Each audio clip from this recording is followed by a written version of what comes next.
Hello, Charlie TCG here, and welcome back to Looking Ahead, the series where I break down and analyse the meta, what's happening over Japan, and how they'll impact our one. In today's video, we're going to talk about will Japan's best decks influence rotation. Temporal Forces is released in just a few days' time, with rotation happening as well on TCG Live. So in today's video, I want to break down exactly what are the top performing archetypes in Japan, how some of these tech counts and exact 60s translate over to our metagame. Should we be playing them, or what sort of changes could you add to it? We're just going to break down some of the brand new cards that got revealed, some incredibly strong Terra Pokemon, and some pretty good trainer cards as well, which some of them will be released actually this week over in Japan, which we'll definitely talk about in next week's Looking Ahead. Plus also the top 16 meta percentage, see about how it's kind of shifted in the last week and will it actually influence any of your testing going into EUIC. First of all, I just want to say thank you. Thank you so much for support on my last video. It's truly absolutely blown me out of the water. We're nearly at 900 subscribers, which honestly is a number which I just think can't fathom. Thank you so much. I'm so glad I got to teach many people how to play one of my favorite decks right now, Shin Pao, and hopefully you guys love Rest for Rotation as we get into that very soon. So without further ado, let's look at some of these new cards. So we got this new ace spec, Hyper Aroma, which is kind of a bit meh. Search your deck for 3 stage 1 Pokemon, reveal them, put them into your hand. This is pretty weak. You can only really play it in likes of Gardevoir to get Curliers and Goldingo to get, well, Goldingo EX. If it was for Evolve Pokemon, I would say this could be much stronger, but limiting this to your 1 ace spec might not see as much play. Greninja EX, however, has a lot of potential ever since it got teased on the Pokemon Day announcement. For 1 Water Energy, 170 damage, already pretty good. Search your deck for any card and pop it into your hand, shuffle your deck afterwards. Not revealing it, get an instant search. This is incredibly strong, especially in sort of format we are right in. Your opponent has to constantly Iona you, so you don't get that 1 copy of resources, which is really strong. The 170 means you're pretty much 2 hits carrying most things. Hitting for fighting weakness is very strong, and having a psychic weakness is also very strong, because there isn't that much of a very strong psychic deck right now. Gardevoir is still trying to figure itself out. But we also have a very good attack, which is very similar to the likes of Rapid Strike Urshifu, which you discard 2 energies from this Pokemon if you do 120 damage to 2 of your opponent's Pokemon. People are very much considering this where you can play that new ace spec, which is basically a double energy for Evolve Pokemon. You get to discard it, and all of a sudden you can do 120 damage. Double Turbo works for this one. Boomerang Energy also works as well. So definitely some good ways around how this card can work. We'll see a lot of play, and hopefully we can talk about it next week. Sinistee EX is kind of just there. It has okay sort of attacks, but I just thought I'd just mention it. It's nice to see a brand new Pokemon have a bit of love. But a card that's having a lot of love is the Ogopons. We've got all 4 of them revealed exactly simultaneously for both the rest of the world as well as also in Japan. The Teal Mask Ogopon, the classic one, has a really good ability which lets you attach a grass energy from your hand to this Pokemon. If you do, draw a card. This is really good energy acceleration because it works well with its other attack. 30 plus 30 more damage for each energy attached to both active Pokemon. Doing a 120 base is pretty good. The Charizard has 2 energy attached to this one. You're pretty much 1-hit KOing it, which is very good for weakness. It's definitely one of the strongest Ogopons we got revealed. We also see like the Heat Flame Ogopon, we can do 280 damage if your opponent's active Pokemon is an Evolved Pokemon, but you do have to discard all your energies, which is still not too bad as well. But the card which I love is the Wellspring Ogopon, the water one. The Sob attack does 20 damage, and the opponent's next turn can't retreat. We're in a format where there are only like 1 or 2 cards decks are going to be playing like multiple switching out. So having only like 1 switch limited to a deck and having this as an option is super powerful, especially with its other really good attack. 100 damage and shuffle all energies attached to this Pokemon, well, 3, which is basically the whole thing, into deck. If you do, does 120 damage to one of your opponent's bench Pokemon. I think this card really slots in nicely in Shin Pao. Why is this? Because a 120 damage can easily snipe the likes of a Bibarel, plus also it can help you get good maths in most options as well. 100 damage is pretty powerful. Yes, I know we have Radiant Greninja, but this could be a good replacement once Radiant Greninja does rotate out next year. And also then we have the Chromosome, the stone version of Ogopon with an amazing ability, which means it's not damaged by any Pokemon that have abilities. A ton of Pokemon right now have ability. Look at Charizard, look at Gardevoir, look at Shin Pao, look at Goldingo. Very high placing top decks, all have abilities onto this one. Plus you have the attack Demolish, 140 damage, and it isn't affected by weakness, resistance, or any effects on the opponent's active Pokemon.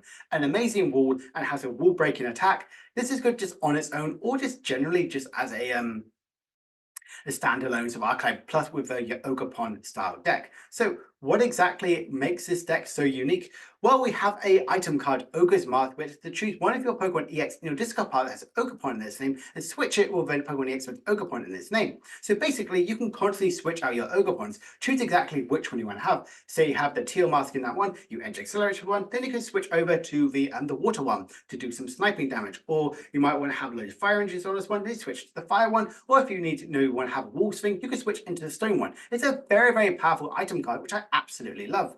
Plus, we did get some really interesting new trainer cards as well. Kieran, which I really like about this one because it's one of these effects where it's like choose one or the other. It reminds me a lot about Giovanni's scheme. The first one is switch your active Pokemon with your bench. This is really, really strong. A supporter, which is also a switch, is incredibly powerful. You can search this out from the likes of Luminion, you can search it out from the likes of Shuffle It back into a Palpad, and it has a really good secondary attack as well. The attacks from your active Pokemon do 30 more damage to opponent's active Pokemon EX and V. This is powerful because it's the first time we've actually seen, outside of Maxim Bell, more damage done to EX Pokemon. I think this is a very, very strong card. Could you play some tech option? You're either doing 30 more damage or having a guaranteed switch out. It's also pretty good. You can also search it out from the like of Pokegear as well. Kami, which I really like about this one, you can only do, if you go first, if you can only play this card on your first turn, discard your hand, draw 5. This is pretty powerful. We haven't seen the likes of this from the likes of Lily back in the Sun and Moon era. Obviously, we can't play supporters if you go first. So having a guaranteed you might potentially use this one. Could see some play. I doubt it, but it's honestly a very, very strong to draw sort of factor one. Could be really good in these evolving decks for like getting set up. Then we also have Boomerang Energy. I talked about it earlier. Basically, if it gets discarded from an effect of an attack, you get to put it straight back onto the Pokemon. Very, very powerful, and it can constantly be, you can kind of streamline these attacks option. Good card to put in some Lugia options, as well as also that Greninja potentially could see some play. Now, we've got all these new cards out of the way. There are plenty more, but we're going to see if those are actually going to see some success once we get the set release over on Friday in Japan. So let's look at the top 16 breakdown for the City League meta share. As you can see, Charizard is still up there at the top, being 22.9%.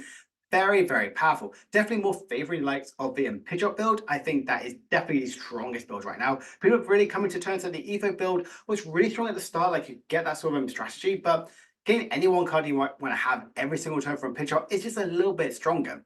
Lost Box has had a huge rise in popularity, definitely focusing on the Tinas doing well, but also the Paradox build. Likes of Iron Hands, even Hooper is played in certain archetypes, as well as also Roaring Moon, are really good secondary attacking option. Sablezard is definitely kind of falling a little bit by the wayside, kind of by being overtaken from the likes of the Paradox build. Purely on the basis you have some very, very strong attacking option, and it's just so, so strong. Lugia's kind of had a little bit of bump up. It's always been at that 8.5%, but now finally at 10.2. It's had a really good sort of week, and I've got to definitely talk about it in just a very, very short amount of time. It's definitely changed a little bit. There are some tech inclusions going into this one. Sometimes they're not focusing on just having Muscle as their aspect of choice. Some are even opting to play Noivern to then like prevent any damage done to this Pokemon by basic EX, basic Pokemon, which is honestly a really good inclusion. Shin Power has fallen a little bit by the wayside, which is a little bit sad to see, but still being 7.9%. It's still doing very, very well. And honestly, it's in a very, very prime position to do incredibly well in both our format as well as also in Japan, as they're gearing up to have a Champions League in just a few weeks' time. Turbo Iron Hands is still doing incredibly well, 5.5%. This deck is definitely taken a little bit by storm after the Champions League, and definitely the right way to play a Future Box. Arctina is still up there doing well. If Charizard is going to be constantly do well, Arctina is always going to do well. Stool as well, a very, very strong archetype. Very, very powerful, being 3.8%. And we're going to talk about two different builds which you could potentially be playing when you go into rotation. Roaring Moon is actually shot up this week. No Ancient Box, no, actually just pure Roaring Moon, or just an Ancient Box with a higher count of Roaring Moon. Why could this be seen to play? Well, I generally think Roaring Moon is actually really well poised. Because they're going more of the Sada build, and if you kind of like slow it down just a little bit, you're going focusing on having some Flutter Mane to like limit your opponent's option, especially in likes of Lost Box. Roaring Moon could definitely take over, especially if this is little bit by bit, gain over to do much stronger damage. And Gardevoir is actually finally back into the graphic, actually doing pretty well right now. Did get actually quite a few wins, being 3% of the meta. I really like this top 16 breakdown. I think it's very, very powerful. Yes, I know Charizard's still at the top, but the top three have definitely kind of like stayed the same. I think Lost Box and Lugia are definitely up there, being in second and third place. I think they're really, really strong archetypes. Shin Power, obviously, I wish it was a little bit higher, but Where right now, if we just look at what actually were the highest place in archetypes, Shin Power is up there at the second place, went up a little bit. It hasn't really left the top 6 decks. It's always been up there. It's pretty much similar like Charizard. Those two have just constantly been up there, battling up around. Charizard, I would generally say, is always going to be number 1. The only reason how I could see it switch out if I switch it between Pidgeot and the Bibzard build. But honestly, Charizard is so powerful. Just look at those results. It has not left the number 1 spot ever since it's been revealed in rotation. It is so strong, so powerful, especially with the Infernal Rain, especially with the Pidgeot to search any sort of card as well. It's just unstoppable. We can see here the Lost Box build kind of fall down just a little bit here, but again, look at those results. See how powerful it's kind of been. We're seeing Lost Tina gain 27 top 4s and even 31 top 4s for regular Lost Zone box. It's super powerful. Look at Lugia as well. Lugia is also doing really strong, very good numbers as well. Also the Iron Hands, the turbo build as well. It's honestly very strong. We can see how close it is between second and fourth. The only difference is literally the top 4 and second place placements, similar to the likes of 5th and 6th. It's literally just the amount of second places they've had. It is very nice to see. I'm really excited to see how this measure is kind of shaping up. And let's look right now at some of these new archetypes going into our rotation in just a few days' time, and what you should really be thinking about. So if we look at this, the Pibzard build here, we can see here that it's very much generic how we're seeing it. We're seeing likes of Eerie, which is a nice inclusion. I think that's a very good way of how Charizard can deal, especially in Mirror Match, getting rid of the likes of Rare Candy, and also against some Shenpaos and any decks as well, which can get rid of some very key item cards like Superior Entry Retrieval. But we are noticing a big thing. We're seeing 2 copies of Rotom.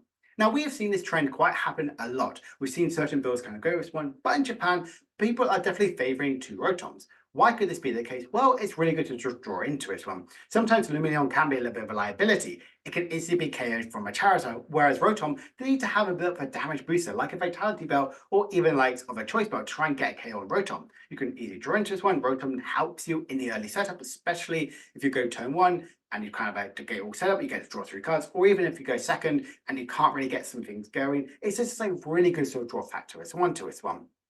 I really like that inclusion into this archetype. The rest of it is still very much the same. We're seeing it. Forest Hill Stone is really good because obviously it works with the Rotom. We're seeing the likes of Mist Energy because you need that Mist Energy to protect you against Roy Moon and Lost Tina because that Giratina has seen a ton of increase. We're also seeing kind of the likes of a Lost Vacuum because they can get rid of these tool cards like a Maxim Belt, especially in the mirror match. So it's also opposing Forest Hill Stones if your opponent hasn't played it. Plus a Churro because it's really respecting stall and wants to always have that switch out available to it. I really like this Charizard build here. We can also look at the Ambivero build, which has kind of got one, and it's just a little bit different as well. That's a little bit similar to Azul's build. If you saw him, he just revealed it yesterday. This was one that got played over in Japan. We can see there they're only playing 1 copy of the likes of TM Devo, as well as also Evo as well. Why could this be the case? Well, we're playing quite a heavy count of Bibarel and you're playing it 4 copies of Rare Candy. So you still want to use your Rare Candy to evolve into a Charizard, but having the Team of Devo really helps you, especially if you're going second, just go, right, I'm going to get 1 Charmeleon and also get a Bibarel as well. You mainly use it to try and get up your Bibarel setup and there's 1 Charmeleon, but I think this is a really strong effect for this one. We're also opting to play not Countercatcher, the likes of Prime Catcher. I think Prime Catcher is a really good inclusion, especially in the start deck here. Maxim Belt could help you a little bit more, especially in the mirror match, but Countercatcher, I'm used to saying that when you play 2 copies of Countercatcher. Prime Catcher is this really powerful to get that gusting effect, especially in early games on those opposing V or EXs on the bench. So this is kind of my thoughts and theories of Charizard. I do think if you are testing, try out the 2 Rotom, try out the Bibarel, but I do think the Pidgeot build is the strongest one. Let's look at some Shenpao builds. This one here is a very standard generic one. Could be very similar to the one that I've actually currently been testing. But a little bit differently, what we're seeing in this deck is they're playing a 3/3 line of Bibarel. Why are you playing such a thick line of Bibarel in this style deck here? Well, honestly, I think this makes a little bit of sense. Because you really need that draw factor in this deck, you lose incredibly hard to an Iono. Having that really thick line of Bibarel means it's easier to draw into it, especially in the early game. You might not need to waste many resources, like your Ultra Ball to like guaranteed to get your Bibarel. You can draw into that one very easily. Another key card, we are still playing the Lost Vacuum. I think Lost Vacuum is a very good inclusion. Gets rid of the likes of some capes, gets rid of the likes of any tool cards around there. And it's just a really good card in general. Gets rid of some stadium cards as well. For example, like your own Pokestop, so you don't give that access to opposing Shenpao players or even Golden Goes.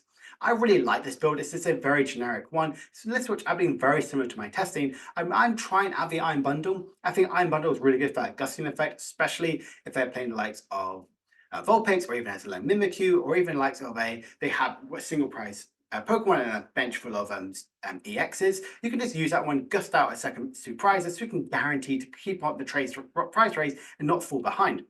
This is a little bit more of a different build we're seeing this one. We're seeing like of an I generally think of it, Arcabax, having that stage 1 build of this one could help you against the likes of TM Devo. You might not go, oh, I've just lost one of my rare candies, I've got earrings about it, and TM Devo, oh, I can't do this one. But having this in one on top, this can easily just play straight into a Baxcalibur. Could see a good line of play, especially if this is going to be a meta game which you are going to be playing a ton of stage TM Devos. Also the Palkia. Palkia has seen a lot of some love in this one. I generally feel like the non-Palkia builds is still a bit stronger than the Palkia builds. Obviously, the Palkia, you can kind of like get some energy acceleration in this one. You can set up Greninja quickly. It does take up a bench space, but it's still very, very powerful because secondary attacker doing 260 damage, which can be very, very relevant. But also, like I mentioned, the Star Portal to get energy accelerate from the discard pile. 2 copies of Iono, I do like that in this deck here. I think having Iono is a really good inclusion, purely because it's really good in the early game to help you with your setup, plus in the late game as well, you can have that early disruption if you have a really good Bibbble setup.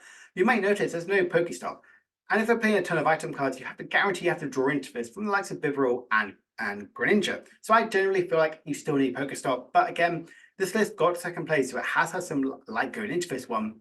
But I don't know if this is going to be the right way to play your Shinpao. I think the first list is probably a little bit more consistent and better, purely because it has a Pokestop to help you draw through your items very quickly. If we look at some Lost Box decks here, this is very much a generic one which has always been winning. Raikou is still being played in this one because you have Fleet-footed, which is a very good draw factor, plus also it can do 220 damage if you have both players have full benches, which is still a very, very relevant damage number to hit. I'm bundled because, like I mentioned, you want to have that gusting effect. You can go through Mimikyus, you can go through pretty much anything, and it's also good just to gust something out of the access block, which I think is a very, very good inclusion. The rest of it is pretty much a very straightforward. Some of the new cards we have is the emergency board. Having a free retreat on a Comfy is really, really nice, and also we play Prime Catch as well. It's a switching card, it's a gusting effect. This card which I have seen flip in and out is actually the likes of Canceling Clone. So purely so you can get Moonlight Shurikens from the likes of a Manaphy, which actually could see some play. But it could be taking up a little bit more of your space, but it's definitely something you should really be considerate about. Pokestop as well, because you play a lot of item cards, you can easily kind of get them back, plus a lot of recovery with 4 Super Rod and 1 Power Pad, so you don't really, like, you're not going to be very much damaged if any of your Pokemon or supporters do get discarded. Lost Tina as well is an archetype which is doing very, very well. Definitely risen from the ashes, as we talked about last week. Why is it doing so well? Well, if Charizard is doing pretty well, this is really, really strong. It obviously did get a top 16 at Champions League, which is pretty much nearly about over a month and a half ago, but it also has a lot of good things going for it. One, Iron Leaves as well as a really good secondary attacking option, does go through for likes of Charizards, so you can pretty much play a Lost Tina, use some Star Abyss, Star Requiem, sorry, and an Iron Leaves, and pretty much you can get 2 KOs on Charizards back to back. Yes, they might play some missed energies, but you can play the Iron Leaves to kind of go around this one. Plus, if you play it correctly, you can spam multiple Iron Leaves out from playing the likes of your Super Rod and Mirage Gate. It's a very, very strong archetype. We are still seeing the inclusion of Forest Steel Stone because sometimes you can't use that Star Requiem because of missed energy. So guarantee getting any one card you might potentially need is still very, very strong. This list is a little bit more different, focusing on a 4/4 line of the energies and 3 water. We're seeing a lot of people go to 4 grass and 3 psychics, but going back to the 4/4 is still very, very lovely. Very, very strong card. Lugia, this is when I said we have seen some changes. This is one of that 1/1 Noivern. The Noivern, I think, is a very, very good sort of card, doing 70 damage, and then you can't be damaged by any of your opponent's basic Pokemon. This is forcing them to potentially attack with evolving Pokemon, or in general, just like forcing them like you to get back a little bit of momentum, which is sometimes what Lugia generally needs, because it only needs a double turbo, and it's going to be easy to be your second attack going second.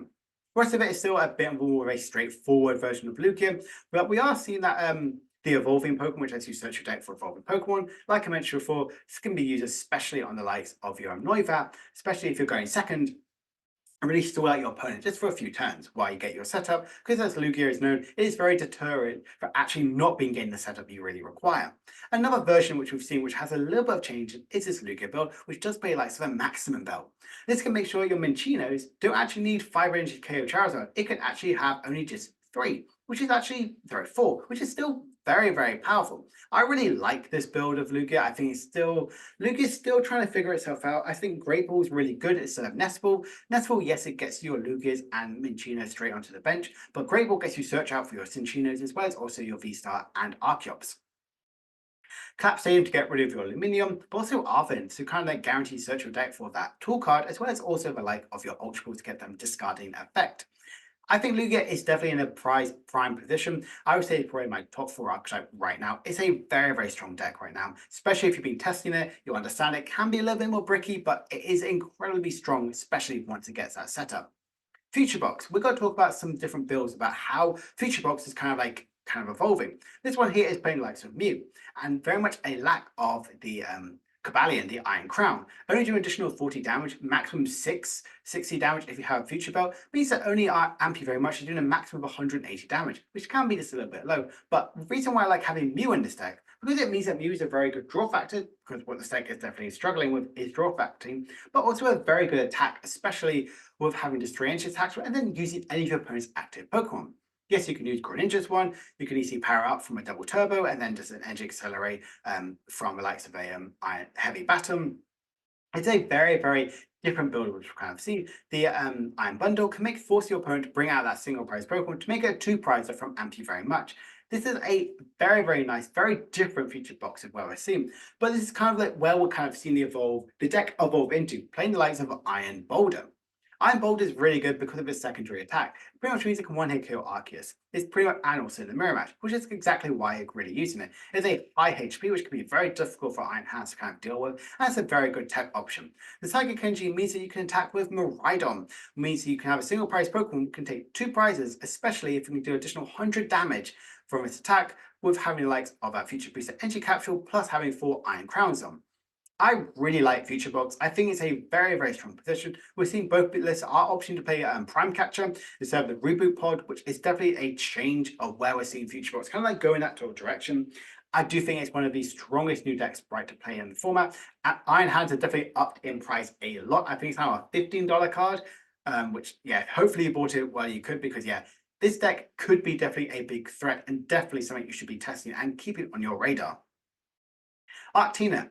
This deck as well has had a lot of hype going into this one. Yes, you've lost a little bit of your destructive capability. This one here isn't very similar to where we've seen the Arctina list play. There is no copies of Area in this one, but there is a copy of Spiritomb. Spiritomb can also fling the Charizard matchup much more in your favor by stopping likes of Rotom V and even likes of Lumineon. It's very, very strong. Gardevoir to limit the damage output means that their Giratina V-Star doesn't actually one-hit KO an Arceus V-Star in response. We've also seen other sort of cards as well, like the 2 copies of Lost City, forcing your opponent to try like guaranteed to try like streamline attackers and making sure that they actually have outs to this one. I really like Arctina. I think it's a very, very good Charizard matchup one, pure on the basis that you can use Iron Leaves at least once or twice, maybe, to get some energy acceleration from the likes of your Arceus, then have Iron Leaves to KO Charizard, and also then Giratina with a maximum bout, try and get another KO that way, plus then the Arceus to KO the likes of Rotom. It's a very, very strong deck, very, very linear sort of play, definitely focusing on trying to have a really good Charizard matchup, because why tech against multiple things when you can tech against potentially 25% of the field? This deck here is just very, very strong and with very good poise going into rotation. To Ancient Box right here. So Ancient Box is a very, very good sort of deck here. We can see here it's definitely a little bit slower by having the likes of 4 copies of Fluttermane. Now you might go, why on earth are we playing Fluttermane in this deck? Well, honestly, Fluttermane is really good because it stops the likes of Cramorant, Comfey, Greninja from drawing cards. It's just very, very powerful to stop any basic Pokemon or any Pokemon in the action spot using their abilities. And you can kind of go for a slow approach, get as many cards in your discard pile as much as possible. Then suddenly you can power up from a big, huge either Roy Moon EX or just a Baby Roy Moon, which is just a very, very good in general card. We're seeing here they are focusing on playing the likes of the Professor's Research for that extra discarding factor, Pokestop, trying to go through a deck much quicker, and even the Cycle of Zard to do a little bit more damage and that draw factor as well. I really like how well positioned this deck is kind of going. This one, it's a little bit slower build, which is seen in Ancient Box. Is this the right way to play it? I'm not too sure, but honestly, it's a really good start. Now let's finish a little bit on looking at Controller and Gardevoir. Controller has had a lot of hype going into this arc set from the likes release of Eerie. Eerie is definitely the card which really made this deck very strong, plus also Hero's Cape, but we had Maximum Cape as well. Eerie making that discarding those very key cards. If we see evolving decks as one of the strongest ones, getting rid of the likes of Ultra Balls, Rare Candies, Superior Energy Retrieval, Switches, Super Rod, Power Pad, any sort of card which can have that recovery effect is just super strong. Yes, we are playing some of the Pokemon as well, like Pidgeots we don't deck out, Chi-Yu for that discarding effect, and Rotom to draw some cards. Mantai as well is really powerful to get 2 Pokemon, one from your discard pile onto the bench and one for your opponent's bench. We don't have Echoing Horn, but that could be used especially for an Erika's Invitation or a counter catcher in the late game. It is Stawless is in a very strong position. We're seeing Temple of Sinnoh be one of the stadium cards of choice to stop the likes of Jet Energy, so they can't have that guarantee switching out.